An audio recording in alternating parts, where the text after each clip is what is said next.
Bismillahirrahmanirrahim. Assalamualaikum warahmatullahi wabarakatuh. Anda sekalian yang Ustadz cintai, yang Ustadz hormati, yang Ustadz banggakan, ya, para siswa-siswi BKN kelas 10 SMIT Bukit Quran Nusantara. Alhamdulillah, kita bersyukur kepada Allah SWT pada kesempatan pagi hari ini. Allah perkenankan kita untuk bisa tetap dalam keadaan sehat walafiat, ya, dalam keadaan bisa menuntut ilmu, bisa belajar. Ini nikmat yang sangat besar bagi kita. Meskipun sampai saat ini kita masih dalam kondisi pandemi, tetap kita bersyukur kepada Allah SWT. Anda sekalian dirahmati Allah SWT, kita akan melanjutkan pembelajaran kita terkait dengan sirah nabawiyah, ya.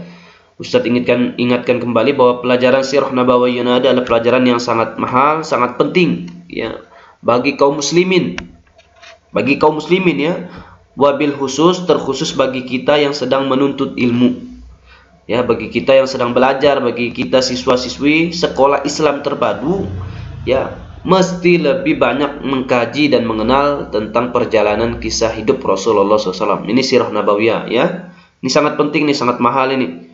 Kenapa sangat penting? Insya Allah kita akan bahas.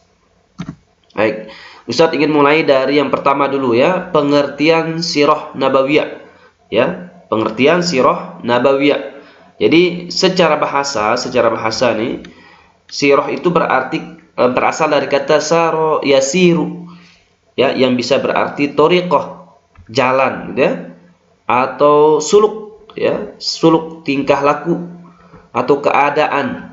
Sirataha, ya, kondisi keadaan, ya, sebagaimana firman Allah SWT ini di dalam Quran surat ke-20, surat 20 itu surah 18 Al-Kahfi, 19 Maryam, 20 Toha, ya, yang ke-20, ya, surat ke-20 itu Toha, ayat 21. Apa kata Allah SWT? Katakanlah, peganglah ia dan jangan takut, kami akan mengembalikannya kepada keadaannya semula.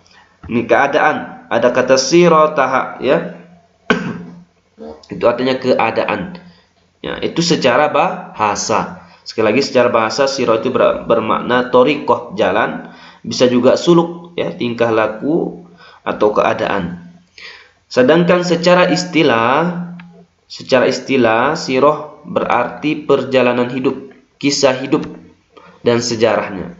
Maka kita bisa simpulkan, kalau kita sebut sirah nabawi, gitu ya, atau sirah nabawiyah, maka kita sedang berbicara tentang kisah hidup atau perjalanan hidup Nabi Muhammad sallallahu alaihi wasallam, ya, baik dari beliau lahir sampai beliau kemudian wafat. Kita sedang membicarakan beliau dari beliau lahir sampai beliau wafat. Itu sirah nabawi. Apa yang terjadi ketika beliau lahir sampai kemudian beliau wafat. Seperti apa karakter fisiknya, ini termasuk di sini kan, termasuk sifat fisiknya, akhlak beliau, ya, serta peperangan-peperangan yang terjadi di masa beliau hidup. Nah, ini sirah. Singkatnya sekali lagi, sirah nabawi itu adalah perjalanan hidup Rasulullah SAW dari lahir sampai beliau wafat. Ya, baik, kita lanjutkan. Nah, ini Ustaz tanya di awal tadi, kenapa ini penting kita belajar sirah nabawi ini bagi kaum muslimin, sekali lagi khusus bagi kita penuntut ilmu. Padahal Rasulullah SAW sudah wafat 14 abad yang lalu. Coba antum bayangkan. Tapi hari ini kita masih kita belajar tentang beliau. Kenapa? Ya, kenapa ini? Ada 5 alasan. Ini Ustaz rangkum menjadi 5 alasan.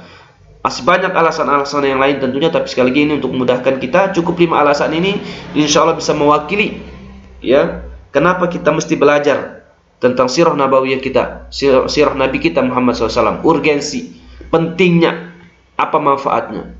Yang pertama, mengetahui kemuliaan dan kebesaran atau keagungan Rasulullah SAW. Haifilarahamukumullah, waqtifilarahamukumullah, ya, mengetahui kemuliaan dan kebesaran Rasulullah SAW. Syahadat kita, asyhadu an la ilaha illallah wa asyhadu anna Muhammadar Rasulullah. Kita bersaksi, ya, persaksian kita tidak ada Tuhan selain Allah dan Muhammad adalah Rasul Allah, utusan Allah SWT. Ya, disandingkan dengan nama Allah, dan tidak sah keislaman kita, keislaman seseorang jika tidak bersaksi bahwa Muhammad itu adalah utusan Allah SWT. Meskipun dia mengakui Allah, tapi ketika dia tidak bersaksi bahwa Muhammad adalah utusan Allah, maka tidak sah keislamannya.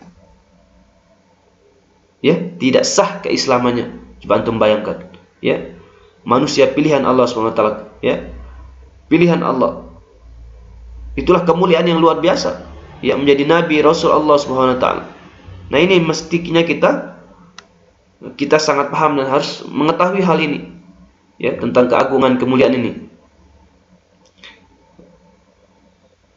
Sekali lagi, ini tentang kemuliaan Rasulullah SAW. Disandingkan dengan nama Allah menjadi syahadat bagi kita. Syahadatain, kunci. Syahadatain itu kunci kita masuk Islam. Nah, kalau tidak ada syahadat Rasul, persaksian kepada Allah tentang kerasulan Muhammad SAW, maka tidak sah. Ini keagungan yang mulia, ya, keagungan Rasulullah SAW. Dan Allah puji di banyak ayat di dalam Al-Quran tentang beliau. Ini penting. Yang kedua, ya, yang kedua adalah mendapatkan tipe ideal, mendapatkan teladan terbaik, contoh terbaik setiap aktivitas kehidupan kita, dari bangun tidur sampai kemudian kita tidur lagi, bangun tidur lagi. Itu sudah Rasulullah contohkan dari kecil sampai besar, ya, dari wafat tadi kan kita bicara contoh ideal, ya, menjadi pelajar, menjadi guru, ustadz misalnya jadi guru, itu mesti belajar banyak bagaimana Rasulullah ketika menjadi guru untuk para sahabatnya. Menjadi suami dalam keluarga, menjadi pemimpin sebuah bangsa bagi pemimpin-pemimpin kita, ya.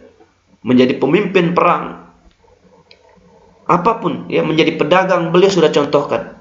Nah, ini apalagi sekali lagi tipe ideal dalam setiap lini kehidupan kita.